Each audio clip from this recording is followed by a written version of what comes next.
आज का शिरडी साईं संदेश। तुम्हें आहार पूरा लेना चाहिए। जितना तुम्हारे शरीर को स्वस्थ रखने के लिए ज़रूरत है उतना तुम्हें पर्याप्त भोजन करना चाहिए। तुम पहले जितना भोजन करते थे उससे भी अब कम भोजन लेना तुमने शुरू कर दिया है, जो कि तुम्हारी सेहत के लिए बिल्कुल ठीक नहीं है। ये तुम्हें और कमज़ोर बना सकता है। औरों की देखभाल के साथ साथ तुम्हें खुद के लिए भी ध्यान रखना होगा। परिवार में या घर में कोई भी बात हो, उसका गुस्सा खाने पर नहीं निकालना चाहिए। पर्याप्त भोजन करो, तभी तुम स्वस्थ भी रह पाओगे और इससे किसी को भी कोई फर्क नहीं पड़ेगा। इससे तुम अपनी सेहत ही बिगाड़ोगे और अपनी बाकी जिम्मेदारियां भी तुम ठीक से निभा पाओगे यदि तुम ठीक से भोजन करोगे। इस बात का ध्यान रखना। और तुमने कुछ अपना पुराना सामान जैसे कि पुराने कपड़े हो गए, गरम कपड़े, कंबल, रजाई दान देने के लिए निकाले हुए हैं।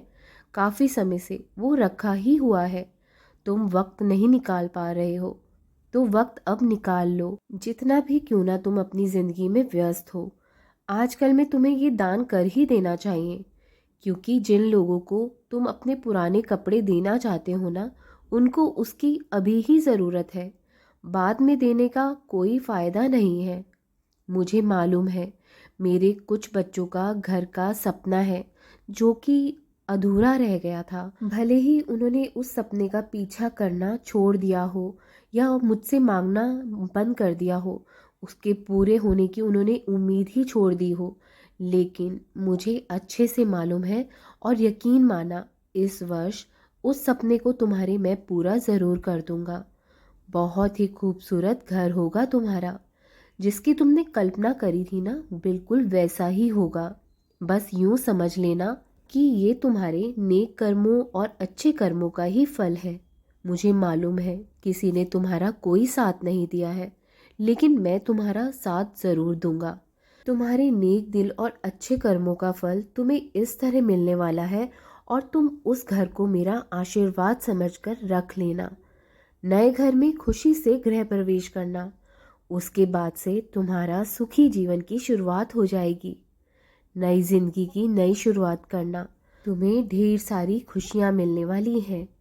तुम्हारे घर में किसी अतिथि का आना होने वाला है जो बिन बुलाए तुम्हारे घर में आ सकते हैं, लेकिन तुम उनकी खातिर में कोई भी कमी मत रखना, क्योंकि अतिथि भगवान का रूप ही होते हैं।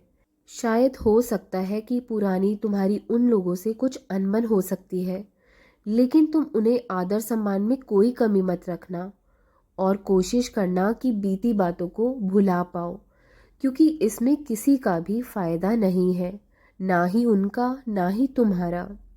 शायद वो लोग गलत होकर भी तुमसे माफ़ी बिल्कुल न मांगे, अपने अहंकार की वजह से तुम्हें ही नीचा दिखाएं सबके सामने। अपनी गलती को स्वीकार नहीं करेंगे वो लोग, लेकिन सच सबको मालूम है।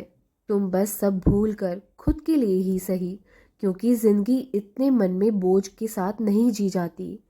अपना मन हल्का रखो। इस दुनिया से तुम्हें सम्मान मिले ऐसी उम्मीद लगाना छोड़ दो। इस संसार में तुम्हारी अच्छाई सुनने को मिले ऐसी आशा लगाना भी छोड़ दो। बस तुम अपने कर्तव्य से कभी भी पीछे मत हटो। संसार को खुश करने के पीछे मत भागो। खुश करना है तो मालिक को, उस परमात्मा को खुश रखो। अपने नेक कर्मों से, अपने कर्तव्यों द्वारा ईश्वर को बस खुश रखो। ये संसार के लोग किसी को नहीं बख्शते। यहाँ तुम्हें कोई भी चैन से नहीं रहने देगा। इसलिए इतने कमजोर निर्बल बिल्कुल भी मत बनना कि कोई भी आकर तुम्हें रोंद कर चला जाए। अपनी बात रखना सीखो, कहना सीखो। हर परिस्थिति में मजबूत बने रहो, एक चट्टान की तरह आगे बढ़ते जाओ। मैं तुम्हारे साथ खड़ा हूँ। तुम बिल्कुल सही हो और तुम्हें किसी भी चीज़ से डरने की कोई आवश्यकता नहीं है। सांझ को आँच कैसा, इसलिए आगे बढ़ते रहो, सफलता अवश्य मिलेगी। तुम कदम बढ़ाते रहो, साथ मैं दूंगा तुम्हारा। हमेशा खुश रहो, मेरा आशीर्वाद हमेशा तुम्हारे साथ रहेगा। राम कृष्ण हरि, राम कृष्ण हरि, राम कृष्ण हरि।